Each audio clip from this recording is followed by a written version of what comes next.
प्रेम कब, किससे, क्यों होगा, इस रसायन का पता आज तक कोई नहीं लगा पाया। प्रेम तो बस होता है, मन तो बस किसी पर रीझ जाता है। उसकी अभिव्यक्ति हो पाए या नहीं, पर दिल ये जानने लगता है कि सच क्या है। प्रेम कभी लड़ता में हो जाता है, तो कभी जिम्मेदारी बनकर आता है, कभी भरोसा बनकर आता है, तो कभी किसी की परेशानी सुलझाने के नाम पर। कभी तो प्रेम ऐसे दबे पांव आता है कि पता ही नहीं चलता। नमस्कार दोस्तों, मैं अतुल हूं। आज फिर शनिवार है यानी आपको कहानी सुनाने का वादा ठहरता है। आज के लिए कई कहानियों से गुजरा। गोरकी आए, अज्ञे की कहानी भी देखी, सोचा प्रसाद सुना दूंगा। लेव तोलस्ताई की कहानी तो करीब करीब फाइनल हो भी गई थी कि बिल्कुल तय हो गया कि यार बस यही सुनाऊंगा। लेकिन फिर नजर पड़ती है एक और कहानी पर और मैं उसी कहानी का हो गया। ठान लिया कि बस यही सुनाऊंगा। ये कहानी मैं कई बार पढ़ चुका हूं और आप लोगों ने भी पढ़ी ही होगी, सुनी भी होगी, लेकिन आज भी एकदम नई लगती है। और इसमें समाये भावों का क्या ही कहूं। जिन्होंने लिखी है वो मानवीय भावनाओं के चितेरे कहे जाते हैं। उनके जैसी लेखनी मैंने तो आज तक नहीं देखी। आज सुना रहा हूं मुंशी प्रेमचंद की कहानी अलगोजा। अलगोजा यानी घर से अलग हो जाने को कहते हैं, एक तरह से आप बंटवारा कह सकते हैं। तो कहानी कंटिन्यू करते हैं। भोला महतो ने अपनी पहली स्त्री यानी पत्नी के मर जाने के बाद दूसरी सगाई की थी। उसके लड़के रघु के लिए बुरे दिन से आ गए। रघु की उम्र उस समय केवल 10 साल थी। चैन से गांव में गुल्ली डंडा खेलता फिरता था, लेकिन नई मां के आते ही चक्की में जुटना पड़ गया। पन्ना सुंदर थी और रूप और गर्व में चोली दामन का नाता होता है। पन्ना अपने हाथों से कोई काम न करती। गोबर रघु निकालता, बैलों को सानी देता, जूठे बर्तन मांजता। और भोला की आंख ऐसी फिरी कि उसे रघु में सब बुराइयां ही बुराइयां दिखती। पन्ना की बातों को वह आंख बंद करके मान लेता था। रघु की शिकायतों की उसे जरा परवाह नहीं थी। नतीजा यह हुआ कि रघु ने शिकायत करना ही छोड़ दिया। किसके सामने रोए? बाप ही नहीं, पूरा गांव उसका दुश्मन था। बहुत जिद्दी लड़का है, पन्ना को तो कोई समझता ही नहीं। बेचारी उसका इतना दुलार करती है, खिलाती पिलाती है, ये उसी का फल है। दूसरी रात होती तो निबाह ना होता। वो तो कहो पन्ना इतनी सीधी सादी है कि निबाह होता जाता है। रघु का मन मां की ओर से दिन पर दिन फटता जाता था। 8 साल गुजर गए और एक दिन भोला के नाम मृत्यु का संदेश आ गया। पन्ना के 4 बच्चे थे, 3 बेटे और 1 बेटी। अब इतना बड़ा खर्च और कमाने वाला कोई नहीं। रघु अब क्यों किस बात पर पूछने लगा? यह मानी हुई बात थी। वह अपनी पत्नी लाएगा और अलग रहेगा, और पत्नी भी आएगी, वो भी आग लगाएगी। पन्ना को चारों तरफ अंधेरा ही अंधेरा दिखाई देता था। जिस घर में उसने राज किया, सोच लिया था अब लौंडी बन के न रहेगी। जिस लौंडे को उसने अपना गुलाम समझा, उसका मुंह न ताकेगी। पन्ना सुंदर थी और अवस्था भी कुछ ऐसी ज्यादा नहीं थी। जवानी अपनी पूरी बहार पर थी। क्या वह कोई दूसरा घर नहीं कर सकती थी? यही ना होगा कि लोग हंसेंगे तो मेरी बला से। उसकी बिरादरी में भी ऐसा क्या नहीं होता था? ब्राह्मण ठाकुर थोड़ी थी कि नाक कट जाएगी। यह तो उन्हीं ऊंची जात वालों में होता है कि घर में जो चाहो कुछ करो, बाहर पर्दा ढका रहे। वह तो पूरे संसार को दिखाकर दूसरा घर कर सकती है, तो फिर रघु की दबैल बनकर क्यों रहे? भोला को मरे 1 महीना हो चुका था। शाम हो गई थी। पन्ना को अचानक ख्याल आया कि लड़के घर में नहीं है। या बैलों की लौटने की बेला है और कहीं कोई लड़का उनके नीचे आ जाए तब क्या हो? अब द्वार पर कौन है कि जो उनकी देखभाल करेगा? रघु को मेरे लड़के फूटी आंखों नहीं सुहाते, कभी हंसकर नहीं बोलता। अब घर के बाहर निकली तो देखा कि रघु सामने के झोपड़े बैठा ऊख की यानी गन्ने की गड़ेरियां बना रहा है। लड़के उसको घेरे खड़े हैं और छोटी लड़की उसकी गर्दन में हाथ डाले पीठ पर सवार होने की कोशिश कर रही है, चढ़ी जा रही है पीठ पे। पन्ना को अपनी आंखों पर विश्वास ना आया। बोली आज तो नई बात है, शायद दुनिया को दिखाता है कि अपने भाइयों को कितना चाहता हूं। और मन में छुरी छुपा के रखी है, घात लगे तो जान ही ले ले। काला सांप है, काला सांप। तो थोड़ा कठोर स्वर में बोली, तुम सब रे वहां पे क्या करते हो? घर में आओ, सांझ की बेला है, गोरू आते होंगे। रघु ने थोड़ा सा विनीत नेत्रों से कहा, मैं तो हूं काकी, डर किस बात का है? बड़ा लड़का केदार बोला, काकी रघु दादा ने हमारे लिए 2 गाड़ियां बना दी हैं। ये देख, एक पर हम और खुन्नू बैठेंगे, दूसरी पर लक्ष्मण और झुनिया।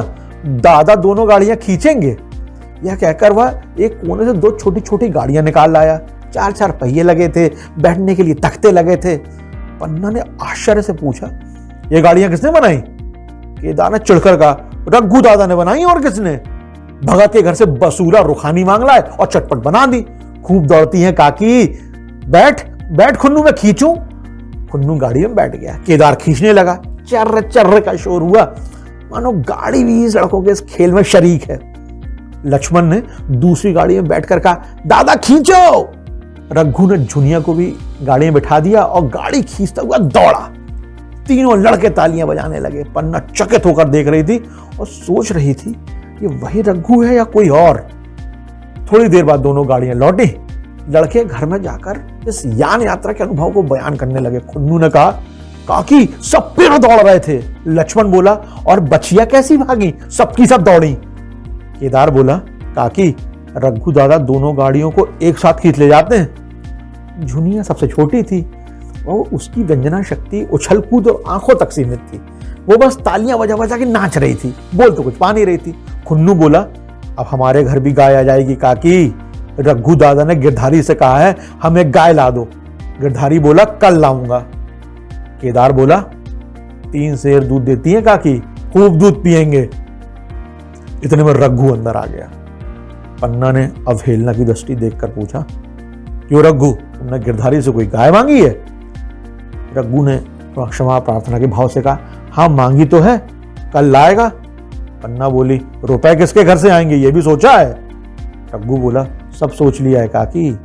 मेरी ये मुहर नहीं है गले में, इसके 25 रुपए मिल रहे हैं, 5 रुपए बछिया के दे दूंगा, बस गाय अपनी हो जाएगी। पन्ना सन्नाटे में आ गई। अब उसका अविश्वासी मन भी रघु के प्रेम और सज्जनता को अस्वीकार न कर सका। बोली, मुहर को क्यों बेचे देते हो? गाय की भी कौन जल्दी है, हाथ में पैसे आ जाए तो ले लेना, सूना गला अच्छा ना लगेगा। इतने दिनों गाय नहीं तो कि लड़के जिए नहीं। रघु दार्शनिक भाव से बोला, बच्चों के खाने पीने की यही दिन है काकी, इस उम्र में ना खाया तो फिर कब खाया? मुहर पहनना मैं मुझे वैसे भी अच्छा नहीं लगता। लोग समझते होंगे बाप तो मर गया, इसे मुहर पहनने की सूझी है। भोला मैं तो गाय की चिंता में ही चल बसे, ना रुपया आए ना गाय मिली, मजबूर थे। और रघु ने यह समस्या कितनी सुगमता से हल कर दी। आज पहली बार जीवन में पन्ना को रघु पर भरोसा आया। बोली, जब गहना ही बेचना है तो अपनी मुहर क्यों बेचोगे, मेरी हंसुली ले लेना। रघु बोला, नहीं काकी, वह तुम्हारे गले में बहुत अच्छी लगती है, मर्दों को क्या, मुहर पहने ना पहने। पन्ना बोली, चल मैं बूढ़ी हुई, अब हंसुली पहनकर क्या करना है, तू भी लड़का है, तेरा गला अच्छा ना लगेगा। रघु मुस्कुराकर बोला, तुम अभी से कैसे बूढ़ी हो गई, गांव में तुम्हारे बराबर है कौन? रघु की सरल आलोचना ने पन्ना को शर्मा दिया। 5 साल बीत गए। रघु सा मेहनती, ईमानदार, बात का धनी किसान दूसरा गांव में कोई नहीं था। पन्ना की इच्छा के बगैर कोई काम नहीं करता। अब उसकी उम्र 23 साल की हो गई थी। पन्ना बार बार कहती, भुआ भैया बहू को विदा करा लाओ, कब तक नैहर में पड़ी रहेगी। सब लोग मुझी को बदनाम करते हैं कि मैं ही बहू को नहीं आने देती, मगर रघु टाल देता था, कहता कि अभी जल्दी क्या है। उसने अपनी स्त्री के रंग ढंग का कुछ परिचय दूसरों से मिल ही चुका था। वह ऐसी औरत को घर में लाकर शादी में बाधा नहीं डालना चाहता था। पन्ना ने एक दिन जिद करके कहा, तो तुम ना लाओगे? रघु बोला, कह दिया ना, अभी कोई जल्दी नहीं, तुम्हारे लिए जल्दी ना होगी, मेरे लिए जल्दी है, मैं आज आदमी भेजती हूं। पन्ना बोली। रघु बोला, पछताओगी का कि उसका मिजाज अच्छा नहीं है। पन्ना बोली, जब मैं उससे बोलूंगी ही नहीं तो क्या हवा से लड़ेगी, रोटियां तो बना लेगी ना। अब मुझसे भीतर बाहर का काम नहीं होता, मैं आज बुला लेती हूँ। रघु बोला, बुलाना चाहती हो तो बुला लो, मगर फिर ये ना कहना कि मेहरिया को ये ठीक नहीं लगता, मैं उसका गुलाम हो गया। पन्ना बोली, ना कहूँ, जाकर 2 साड़ियां और मिठाई ले आ। तीसरे दिन मुलिया मायके से आ गई। दरवाजे पर नगाड़े बजे, मुंह दिखाई की रस्म हुई। इस मरुभूमि निर्मल जब धारा बह पड़ी। मुलिया का गेहुआ रंग था, बड़ी बड़ी नुकीली पलकें, कपोलों पर हल्की सुर्खी लाली, आंखों में प्रबल आकर्षण। रघु उसे देखते ही मंत्रमुग्ध हो गया। मुलिया मायके से ही जली भुनी आई थी। सोच रही थी, मेरा शौहर छाती फाड़कर काम करे और पन्ना रानी बनी बैठी रहे और उसके लड़के रईसजादे बने घूमे, ये सब बर्दाश्त ना होगा। और किसी की गुलामी नहीं करेगी। अपने लड़के तो अपने होते नहीं, भाई किसके होते हैं। जब तक पर नहीं निकलते रघु घेरे हुए हैं, जरा ही सयाने हुए पर झाड़ कर निकल जाएंगे। एक दिन मूलिया ने रघु से कहा, तुम्हें इस तरह गुलामी करनी हो तो करो, मुझसे ना होगी। रघु बोला, तो फिर क्या करूं, तू ही बता। लड़के तो भी घर का काम करने के लायक भी नहीं है। मूलिया बोली, लड़के रावत के हैं, तुम्हारे कुछ नहीं है। यही पन्ना है जो तुम्हें दाने दाने को तरसाती थी, सब सुन चुकी हूं। मैं लौंडी बन कर ना रहूंगी। रुपए पैसे का हिसाब मुझे मिलता नहीं, न जाने तुम क्या लाते हो और वह क्या करती है। तुम समझते हो कि रुपए घर में ही है, देख लेना तुम्हें एक जो फूटी कौड़ी मिल जाए। रघु बोला, रुपए पैसे तेरे हाथ में देने लगूं तो दुनिया क्या कहेगी, ये तो सोच। मूलिया बोली, दुनिया जो चाहे कहे, दुनिया के हाथों नहीं बिकी हूं। तुम अपने भाइयों के लिए मरो, मैं क्यों मरूं। रघु ने कुछ जवाब नहीं दिया। उसे जिस बात का डर था वो इतनी जल्दी सिर पर आ पड़ी। एक दिन पन्ना ने महुए को सूखने के लिए धूप में डाला। बरसात शुरू हो गई थी, बखार में अनाज गीला हो रहा था। मूलिया से बोली, बहू जरा देखती है मैं तालाब से नहा आऊं। मूलिया ने लापरवाही से कहा, मुझे नींद आ रही है, तुम बैठकर देखो, एक दिन ना नहाओगी तो क्या हो जाएगा। पन्ना ने साड़ी उतार कर रख दी, नहाने नहीं गई। मूलिया का वार खाली गया। एक दिन शाम को पन्ना धान रोप कर लौटी। अंधेरा हो गया था, दिन भर की भूखी थी। उम्मीद थी कि बहू ने खाना बना लिया होगा, रोटी सेक ली होगी, मगर देखा तो चूल्हा ठंडा पड़ा हुआ था। बच्चे मारे भूख के तड़प रहे थे। मूलिया ने आहिस्ता से पूछा, आज अभी तक चूल्हा नहीं जला बहू। केदार ने कहा, आज दोपहर को भी चूल्हा नहीं जला काकी, भाभी ने कुछ बनाया ही नहीं। पन्ना बोली, तो तुम लोगों ने खाया क्या। केदार बोला, कुछ नहीं, रात की रोटियां थी, कुन्नू और लक्ष्मण ने खाई, मैंने सत्तू खा लिया। पन्ना बोली, और बहू। केदार बोला, वह पड़ी सो रही है, उसने कुछ नहीं खाया। पन्ना ने उसी वक्त चूल्हा जलाया और खाना बनाने बैठ गई। आटा गूंथती जाती थी और रोती थी। बोली, क्या नसीब है, दिन भर खेत में जली, घर आई तो चूहे के सामने जलना पड़ा। केदार का 14वां साल था। भाभी के वो सारे रंग ढंग और सारी स्थिति समझ रहा था।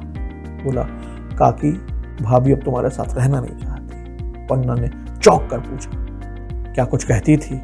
केदार बोला, कहती तो कुछ नहीं थी, मगर उसके मन में है यही बात, तुम उसे छोड़ क्यों नहीं देती। जैसी चाहे रहे, हमारा ही भगवान है। पन्ना ने कुछ जीभ दबाकर कहा, चुप, मेरे सामने ऐसी बात भूल कर भी ना कहना। रघु तुम्हारा भाई नहीं, तुम्हारा बाप है। मूलिया से कभी बोलोगे तो समझ लेना मैं जहर खा लूंगी। दशहरे का त्योहार आया। गांव में पास ही एक कोस पर एक मेला लगता था। गांव के सब लड़के मेला देखने जा रहे थे। पन्ना भी लड़कों के साथ चलने को तैयार हुई, मगर पैसे कहां से आए। रघु ने मूलिया से कहा, लड़के मेले जा रहे हैं, सबों को 2-2 पैसे दे दो। मूलिया ने आंख चढ़ाकर कहा, घर में पैसे नहीं है। रघु बोला, अभी तो तिलहन बिका था, क्या इतनी जल्दी रुपए सब उठ गए। मूलिया बोली, हाँ उठ गए। रघु बोला, कहाँ उठ गए, जरा मैं भी सुनूं। आज त्योहार के दिन लड़के मेला देखने ना जाएंगे। मूलिया बोली, अपनी काकी से कहो पैसे निकालने, गाड़ कर क्या करेंगी। खाने पहनने को भी चाहिए, कागज किताब को भी चाहिए, उस पर मेला देखने को भी चाहिए। हमारी कमाई इसलिए नहीं है कि दूसरे खाएं और मूंछों पर ताव दें। पन्ना ने रघु से कहा, भैया पैसे क्या होंगे, लड़के मेला देखने ना जाएंगे। रघु ने झड़क कर कहा, मेला देखने क्यों ना जाएंगे, सारा गांव जा रहा है, हमारे लड़के ना जाएंगे। यह कहकर रघु ने हाथ छुड़ा लिया और पैसे निकालकर लड़कों को दे दिए। मगर जब चाबी मूलिया को देने लगा तो उसने आंगन में फेंक दी, मुंह लपेट कर लेट गई। लड़के मेला देखने नहीं गए। 2 दिन गुजर गए, मूलिया ने कुछ नहीं खाया और पन्ना भी भूखी रही। रघु कभी इसे मनाता कभी उसे, पर न तो मूलिया उठ रही थी न पन्ना। हैरान होकर रघु ने मूलिया से पूछा, कुछ तो मुंह से कह, चाहती क्या है। मूलिया ने जमीन को हाथ दिखाकर कहा, मैं कुछ नहीं चाहती, मुझे मेरे घर पहुंचा दो। रघु बोला, अच्छा उठ, खाना बना, पहुंचा दूंगा। मूलिया ने रघु की ओर आंखें उठाई। रघु उसकी सूरत देखकर डर गया। वह माधुर्य, मोहकता, वो लावण्य सब गायब। दांत निकल आए थे, उसकी आंखें फटी रह गई। अंगारे सी आंख, लाल आंखें निकाल कर बोली, अच्छा तो काकी ने सलाह दी है, यह मंत्र पढ़ाया है, तो यहां मैं भी कच्ची नहीं हूं, तुम दोनों की छाती पर मूंग डालूंगी, तुम लोग हो किस फेर में? रघु बोला, अच्छा तू मूंग ही दल लेना, कुछ खा पी लेगी तब तो मूंग दलेगी। मूलिया बोली, अब तो तभी मुंह में पानी डालूंगी जब घर अलग हो जाएगा, बहुत झेल चुकी, अब नहीं झेला जाता। रघु सन्नाटे में आ गया। एक दिन उसके मुंह से आवाज ही नहीं निकली। अलग होने की उसने सपने में भी कल्पना नहीं की थी। गांव में 2-4 परिवारों को अलग होते देखा था। वो जानता था कि रोटी के साथ लोगों के हृदय मन भी अलग हो जाते हैं, अपने हमेशा के लिए गैर हो जाते हैं। फिर उनमें वही नाता रह जाता है जो गांव के आदमियों में। रघु ने ठान लिया था कि इस विपत्ति को अपने घर में तो ना आने दूंगा, मगर उसकी उनहर के सामने एक ना चली। दुनिया यही कहेगी कि बाप के मर जाने के बाद 10 साल भी निभा ना हो सका। जिनको गोद में खिलाया, जिनको बच्चों की तरह पाला, जिनके लिए पता नहीं कितने कष्ट झेले, उन्हीं से अलग हो जाऊं? अपने बच्चों को घर से निकाल कर कहां जाऊंगा? गला रुंध गया उसका, कांपते हुए बोला, तू क्या चाहती है? मैं अपने भाइयों से अलग हो जाऊं? सोच कहीं मुंह दिखाने लायक रहूंगा मैं? मूलिया बोली, तो इन लोगों के साथ मेरा निभाना होगा। रघु बोला, तो तू अलग हो जा, मुझे अपने साथ क्यों घसीटती है? मूलिया बोली, तो मुझे तुम्हारे साथ के घर में मिठाई मिलती है, मेरे लिए के संसार में जगह नहीं है? रघु, जैसी तेरी मर्जी, चाहे जहां रहे, मैं अपने घर वालों से अलग नहीं हो सकता। जिस दिन इस घर में 2 चूल्हे जलेंगे उस दिन मेरे कलेजे के 2 टुकड़े हो जाएंगे। मैं ये चोट नहीं सह सकता। तुझे तकलीफ हो तो वह मैं दूर कर सकता हूं। तू मालकिन है, अनाज पारी तेरे ही हाथ है, अब रह क्या गया है? अगर कुछ काम धंधा नहीं करना चाहिए तो मत कर, मगर क्या करूं, अपना कुछ बस ही नहीं है। फिर भी तेरे जी काम करने को ना हो तो मत कर, मुझसे अलग होने को मत कर, तेरे पैरों पड़ता हूं। मूलिया ने सिर से आंचल खिसकाया और जरा जमीन समीप आकर बोली, मैं काम करने से नहीं डरती, मैं बैठे बैठे खाना चाहती हूँ, पर मुझसे किसी की धौंस नहीं सही आती। तुम्हारी काकी घर का काम काज करती तो अपने लिए करती है, अपने बाल बच्चों के लिए करती है, मुझ पर एहसान नहीं करती, फिर मुझ पर धौंस के जमाती है। उन्हें अपने बच्चे प्यारे होंगे तो मुझे भी तो तुम्हारा आसरा है। मैं अपनी आंखों से ये नहीं देख सकती कि सारा घर चैन करे, जरा जरा से बच्चे दूध पिए, और जिसके बलबूते गृह गृहस्थी बनी हुई है वो मट्ठे को तरसे, उसका कोई पूछने वाला ना हो। जरा अपना मुंह तो देखो, कैसी सूरत निकल आई है। औरों के तो 4 बरस में अपने पट्टे तैयार हो जाएंगे, तुम तो 10 साल में खाट पे पड़ जाओगे। अब बैठ जाओ, खड़े क्यों हो? क्या मारकर भागोगे? तुम्हें जबरदस्ती बांध ना लूंगी। और सच कहूं, तुम बड़े कटकलेजी हो। मैं जानती कि ऐसे निर्मोही से पाला पड़ेगा तो इस घर में भूल से ना आती। आती भी तो कम से कम मन ना लगाती, पर अब तो तुमसे मन लग गया है, जाऊं भी तो कहां जाऊं? मन तो यहीं रहेगा ना, और तुम हो मेरी बात ही नहीं पूछते। मूलिया की ये रसीली बातें रघु पर कोई असर ना डाल सकी। रुखाई से बोला, मूलिया, मुझसे ये सब ना हो। अलग होने का ध्यान करते ही मन न जाने कैसा हो जाता है, यह चोट मुझसे सही ना जाएगी। मूलिया ने कुछ हंसी ठट्ठा करके कहा, तो चूड़ियां पहनकर अंदर बैठो, लाओ मुझे मैं ही लगा लूं। मैं तो समझती थी तुम में कुछ कलबल है, अब देखती हूं मेरे मिट्टी के लोंदे हो। पन्ना दोनों की बातें सुन रही थी, उससे रहा ना गया। रघु से बोली, तो वह जब अलग होने पर तुली हुई है, फिर तुम उसे काहे जबरदस्ती मिलाए रखना चाहते हो? तुम उसे लेकर रहो, हमारे भगवान ने निभा दिया तो अब डर क्या? अब तो भगवान की दया से तीनों लड़के सयाने हो गए हैं, कोई चिंता की बात ही नहीं है।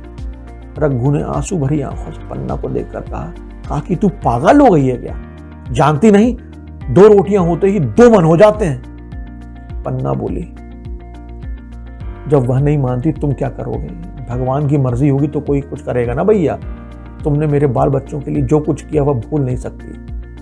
तुमने मेरे सर हाथ ना रखा होता तो ना जाने इनकी क्या गति होती, ना जाने किसके द्वार पर ठोकरें खा रहे होते, कहां कहां भीख मांगते। तुम्हारा जस मरते दम तक गाऊंगी। रघु वहीं मूर्ति बना बैठा रहा। आसमान की ओर टकटकी लगी थी और आंखों से आंसू बह रहे थे। पन्ना ने फिर कहा कि भैया, मरते दम तक आशीष मेरे रोए रोए से निकलता रहेगा। अगर लड़के भी अपने बाप के हैं तो मरते दम तक तुम्हारा पोष मानेंगे।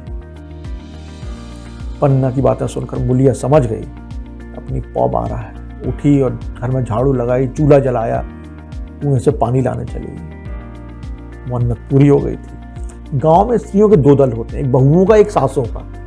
बहुएं सलाह और सहानुभूति के लिए अपने दल में जाती हैं और सासें अपने। दोनों की पंचायतें अलग। मुलिया को कुएं पर 2-3 बहुएं मिल गई। एक से पूछा, आज तो तुम्हारी बुढ़िया बहुत रो रही थी। मुलिया ने गर्व से कहा, इतने दिनों से घर की मालकिन बनी हुई थी, राट पाट छोड़ते हुए किसको अच्छा लगता है। मैं उनका बुरा नहीं चाहती, पर एक की कमाई में कहां तक बरकत होगी। अरे मेरे भी तो यही खाने पीने पहनने ओढ़ने के दिन है, सारी जिंदगी क्या रोते ही कट जाएगी। एक बहू बोली, बुढ़िया यही चाहती है कि यह सब जन्म भर की लौंडी बनी रहे, मोटा झोटा खाए और पड़ी रहे। मुलिया घर जाकर बोली, जाओ नहाओ, रोटी तैयार है। रघु ने कुछ सुना ही नहीं, सिर पर हाथ रखकर दरवाजे की तरफ ताकता रहा। मुलिया बोली, क्या कहती हूँ, कुछ सुनाई नहीं देता क्या? रघु बोला, सुन तो रहा हूँ, बहरा थोड़ी हूँ। रोटी तैयार है, तू खा ले, मुझे भूख नहीं है। मुलिया ने फिर कुछ नहीं कहा, जाकर चूल्हा बुझा दिया और रोटियां उठाकर छींके पर रख दी। खुद मुंह उठाकर सो गई। थोड़ी देर में पन्ना आकर बोली, खाना तैयार है, नहा धोकर खा लो, बहू भूखी होगी। रघु ने झुंझलाकर कहा, काकी तू घर में रहने देगी कि मुंह में कालिख लगाकर कहीं निकल जाऊं? खाना तो खाना ही है, आज ना खाऊंगा कल खाऊंगा, लेकिन अभी मुझसे ना खाया जाएगा। केदार आया क्या मदरसे से? पन्ना बोली, अभी तो नहीं आया, आता ही होगा। पन्ना समझ गई कि जब तक वह खाना बनाकर लड़कों को ना खिलाएगी और खुद ना खाएगी, रघु नहीं खाएगा।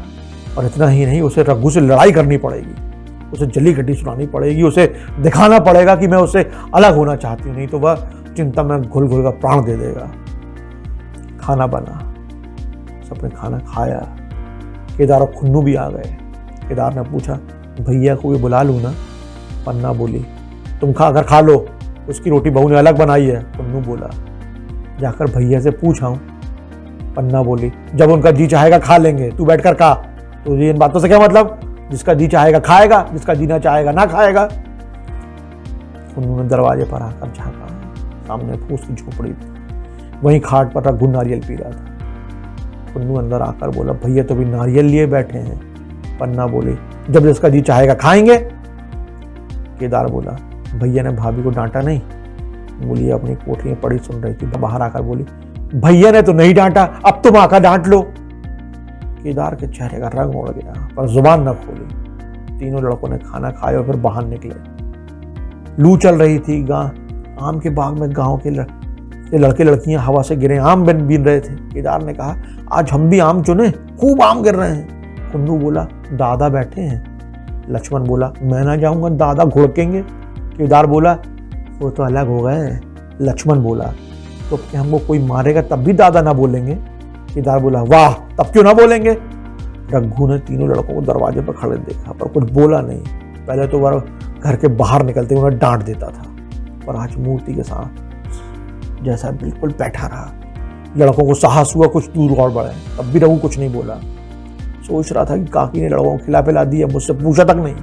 क्या उनकी आंखों पर पर्दा पड़ गया है? अगर लड़कों को पुकारा और वो ना आए तो मैं उनको मारपीट तो ना सकूंगा, लू में सब मारे मारे फिरेंगे। यही सब कुछ मन में चलता रहा। सहसा मुलिया आकर बोली, अब तो उठोगे कि अब भी नहीं? इसके नाम पर फाका कर रहे थे, उन्होंने तो लड़कों को मजे से खिलाया और अब आराम से सो रही हैं। रघु बोला, देख मुझे चढ़ा मत, तेरे पीछे मैं ही बदनाम हो रहा हूँ। जब तू किसी की होकर नहीं रहना चाहती तो दूसरे को क्या करा जाए जो मेरी खुशामद करे। मुलिया अंगूठा दिखाकर बोली, तो मैं 100 बार करा जो जाकर पूछ लो। इतने में पन्ना भीतर से आई और रघु से पूछा, लड़के बगीचे में चले गए, कहा कि लू चल रही है। पन्ना बोली, अब उनका कौन 75 है, बगीचे में जाए, पेड़ पे चढ़े, पानी में डूबे, मैं अकेली कहाँ मरूं। रघु बोला, जाकर पकड़ लाऊं? पन्ना बोली, जब तुम्हें अपने मन से नहीं जाना है तो फिर मैं जाने को क्यों कहूं? तुम्हें रोकना होता तो पहले ना रोक देते, तुम्हारे सामने ही तो गए हैं। रघु कुछ देर बाद लड़कों को लेकर लौटा। देखा मुलिया अभी तक झोपड़े में ही खड़ी। बोला, तू जाकर खा क्यों नहीं लेती? मुझे इस बार भूख नहीं है। रघु ने दांत पीस कर कहा, देख मुलिया, मुझे जला नहीं, अच्छा नहीं होगा, खाना कहीं भागा नहीं जाता, एक बेर आना खाऊंगा तो मर नहीं जाऊंगा। तू क्या समझती है, घर में आज कोई बात हो गई है? तूने घर में चूल्हा नहीं जलाया, मेरे कलेजे में आग लगाई है। मुलिया तिनक कर बोली, सारा मोह छो तुम्ही को है, किसी और को तो है नहीं। मैं तो किसी तो तुम्हारी तरह सूरत बिसूरत देख ही नहीं सकते। रघु ने ठंडी सांस की सगा, मुलिया घाव पर नमक मत छिड़क, तेरे ही कारण मेरी पीठ में धूल लग रही है। जिनको गोद में खिलाया अब वही मेरे पट्टीदार होंगे, जिन बच्चों को डांटता था आज उन्हें कड़ी आंखों से देख नहीं सकता। देख अब भी कुछ बिगड़ा नहीं, अपनी जिद छोड़ दे। मुलिया बोली, हमारा ही लहू पिए जो तुम खाने ना उठे। जो खाने ना बैठे। रघु ने हाथ पर कान रखा, और तूने क्या किया मूलिया, उठी तो रहा, चल खा लो, नहाने धोने कौन जाए। मूलिया बोली, दाग साफ समझ आएगा, पहले सबको ऐसा ही लगता है, देखते नहीं उधर कैसी चैन की बंसी बज रही है। वह तो मना रही थी कि यह सब अलग हो जाएं, वह पहले किसी तो है नहीं कि घर में कुछ आवे, सब गायब, अब हमारे साथ क्यों रहने लगी। रघु ने कहा, मुझे इसी बात का तो गम है, काकी से मुझे ऐसी आशा नहीं थी। रघु खाने बैठा तो और जहर जैसा लगता था, रोटियां लग रहा था कि भूसे की हैं, दाल पानी लग रही थी, कुछ गले के नीचे नहीं उतर रहा था, लेकिन क्या ही करे, किसी तरह खाना खाया। 5 साल गुजर गए।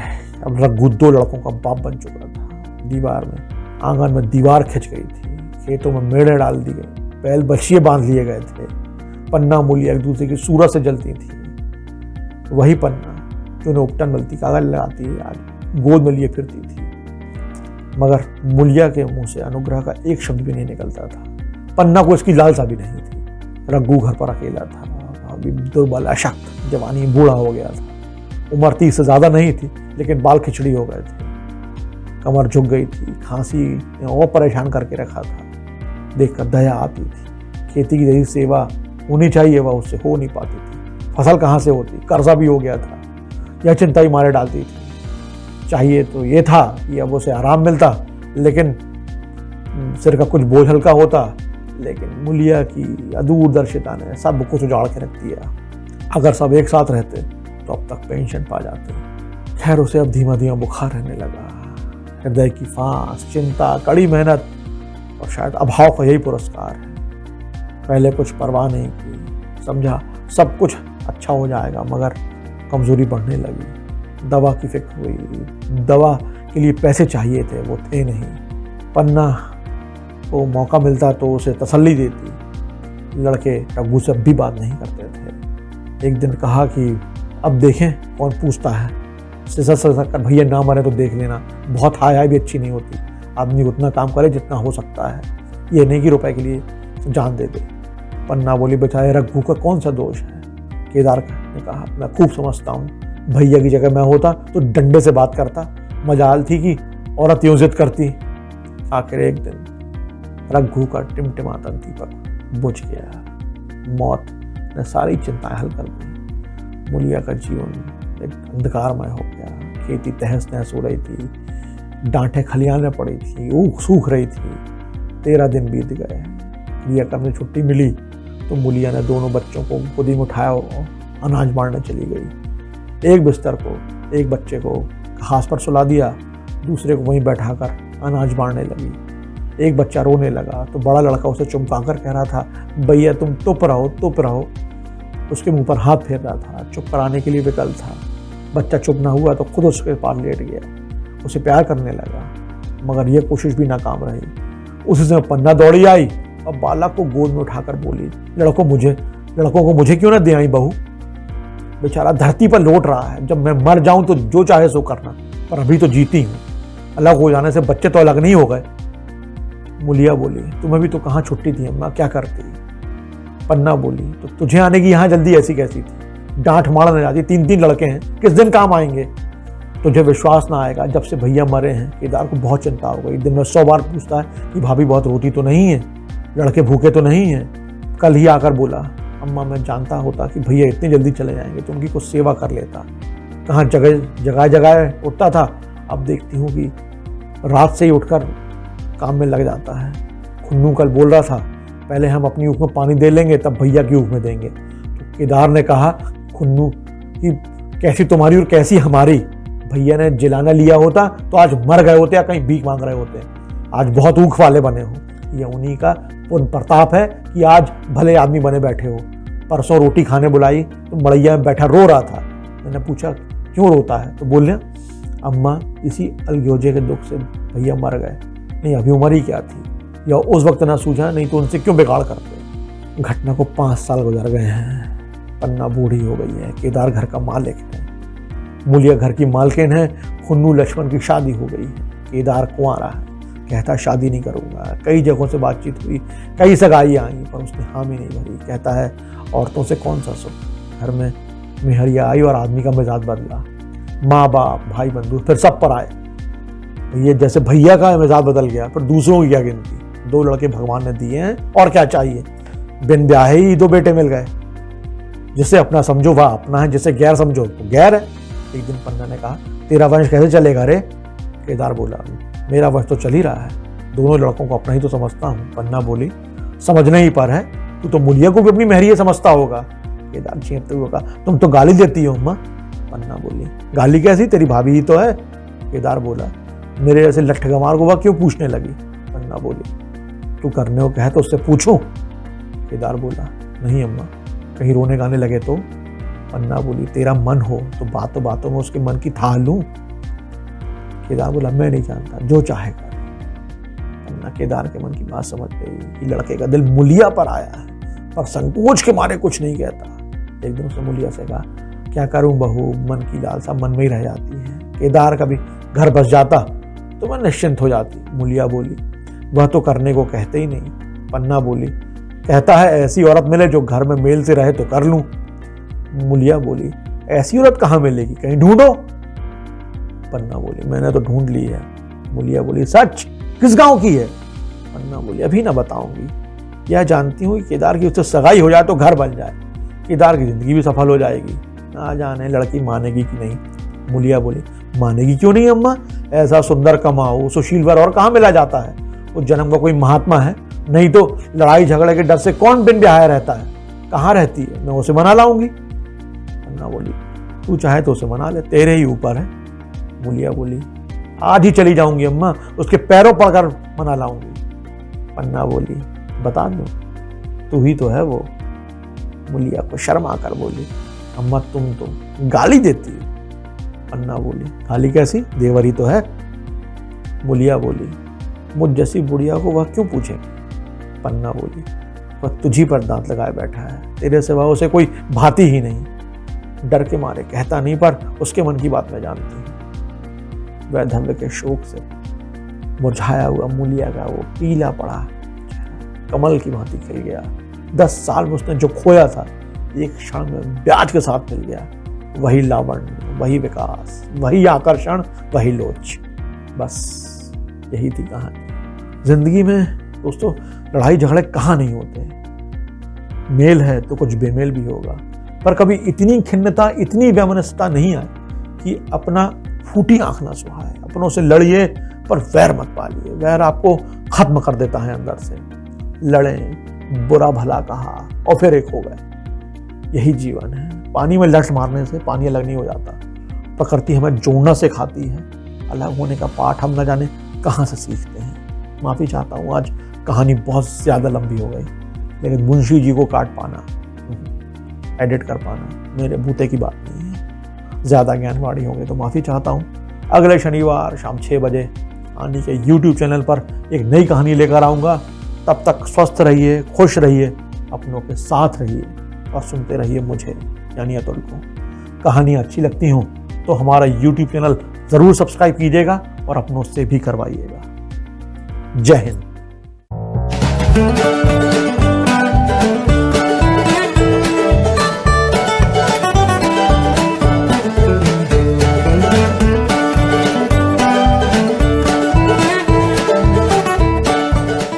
Watch Ani TV.